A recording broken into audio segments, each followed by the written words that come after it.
छपरा में चुनाव के बाद हिंसा में एक की मौत हो गई है। इस पर बात करने के लिए हमारे साथ हैं जेडीयू के एमएलसी और मुख्य प्रवक्ता नीरज कुमार हैं। सर, आखिर चुनाव के बाद छपरा में क्यों हंगामा हुआ?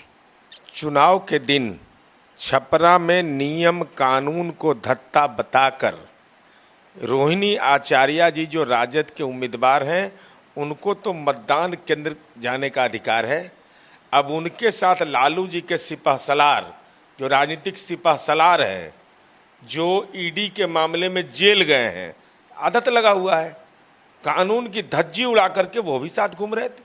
भाई ये चुनाव आचार संहिता है, उसका मैनुअल का अध्याय 4 का 4.2 17 नंबर पर स्पष्ट लिखा हुआ है, जो अभ्यर्थी के निर्वाचन अभिकर्ता नहीं है वो अभियान अवधि समाप्त होने के बाद निर्वाचन क्षेत्र छोड़ देंगे।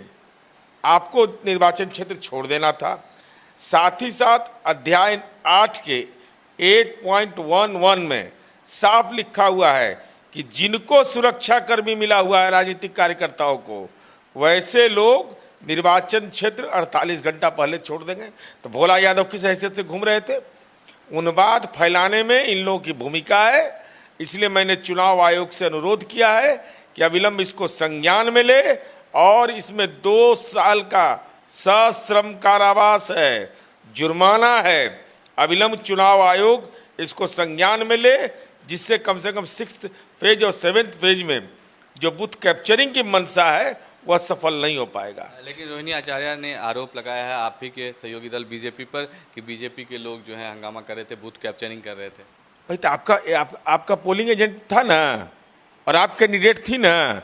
अब गाड़ी में कौन कौन था?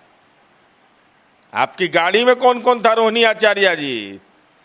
सारा वीडियो का जांच होना चाहिए, और लालू जी के पूरे परिवार का और लालू जी का सबका, साथ ही साथ जो चुनाव प्रबंधन में लोग हैं उन लोगों का मोबाइल का कॉल डिटेल निकाला जाए। मैं पूरे दावे के साथ कह सकता हूं कि उन्माद फैलाने में इन लोगों की सक्रिय भूमिका रही है। चूंकि इतिहास गवाह रहा है, लालू जी भी जब चुनाव वहां लड़े थे तो उन्माद की घटना हुई थी। माननीय उच्च न्यायालय ने बूथ कैप्चरिंग का प्रमाण देखने के बाद चुनाव को निरस्त किया था और लालू जी हार गए थे। तो लालू जी हार के हताशा से भोला यादव जी को बलि का बकरा बना दिया कि जाओ मैदान जंग में जाओ और जाकर के हंगामा हल्ला करो। अब भोला यादव जी कानून के पिंजड़े में तो आप कैद हो जाइएगा। ये थे हमारे साथ जेडीयू के मुख्य प्रवक्ता नीरज कुमार, जिनका कहना था कि इतिहास गवाह है, लालू प्रसाद यादव भी जब चुनाव लड़ते थे छपरा में तो इसी तरह की हंगामा हुआ करती थी। क्या अभिषेक के साथ शक्ति, इंडिया न्यूज़, पटना।